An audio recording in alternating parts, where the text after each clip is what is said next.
District Profile for Kern High School District, presented by Amy Burdick for the University of La Verne's Education Course 590. The Kern High School District is California's largest grades 9 through 12 high school district with 18 comprehensive high schools serving more than 39,000 students. Our district superintendent is Dr. Brian Schaefer. He's been our superintendent since 2014. Dr. Schaefer has also held the positions of teacher, principal, assistant superintendent of business, and assistant superintendent of personnel.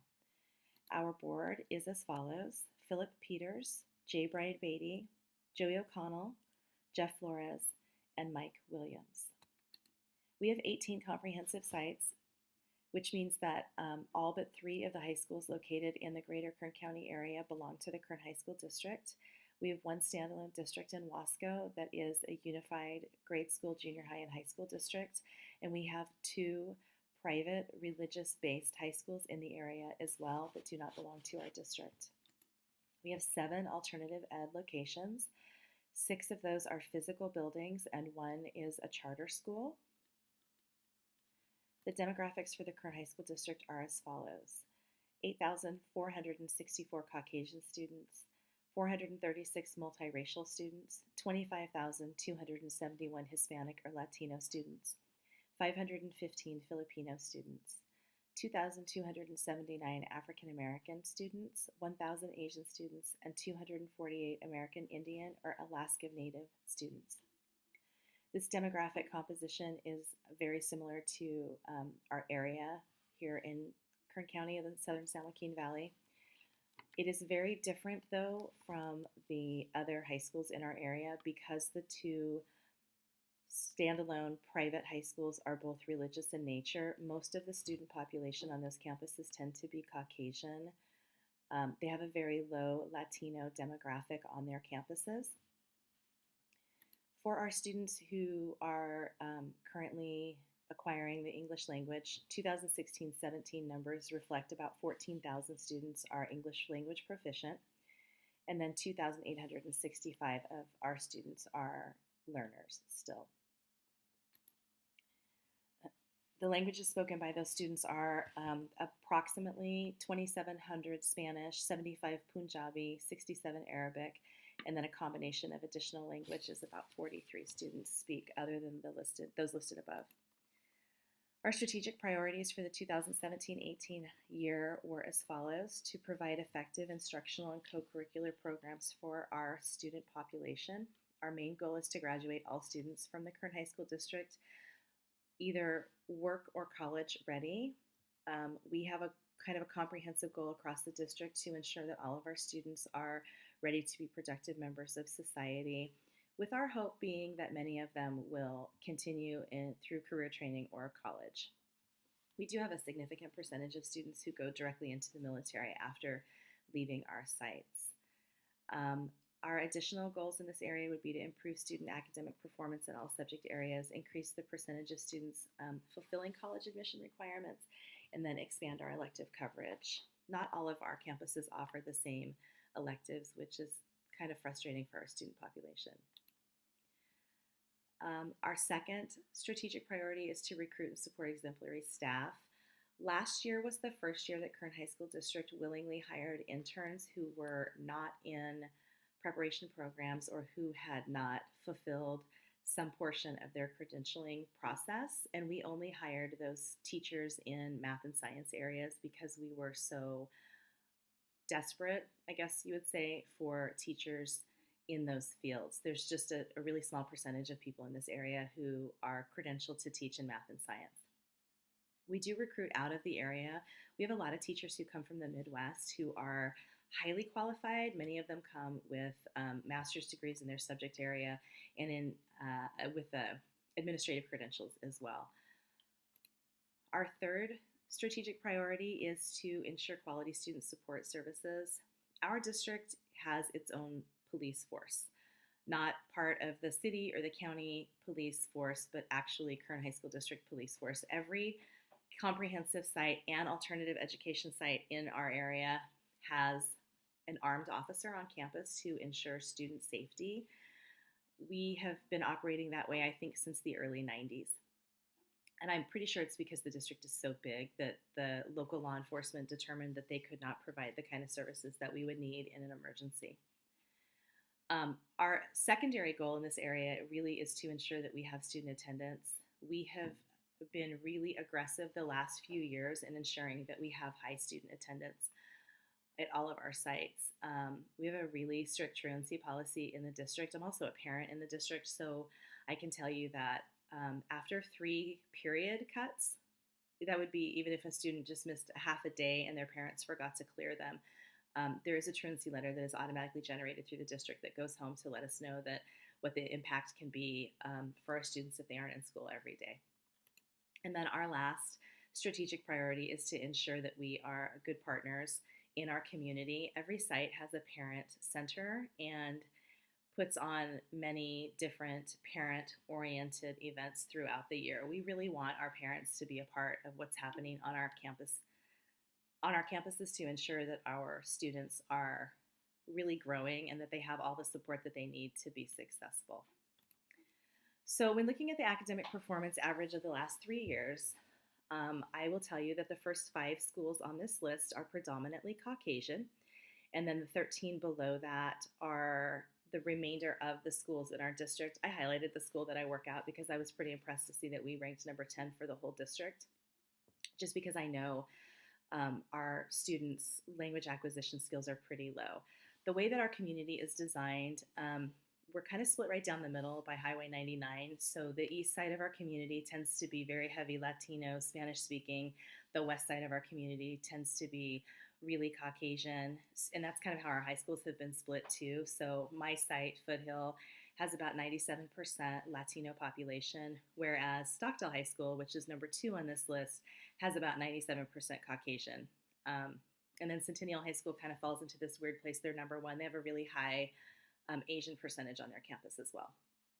So I just thought it was interesting to see how we kind of fall almost exactly the way that our boundaries fall as well in terms of academic performance and what we know about language acquisition skills. And then just to note at the bottom, the last 6 schools on this list are all continuing education schools. And they didn't really have a lot of historical data, so they have those double asterisks indicating that there was not enough information to give a total of 3-year average.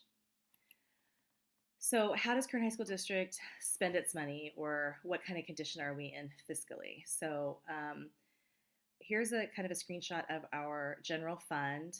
The district has just under $450 million available to it. So most of our money comes from other areas.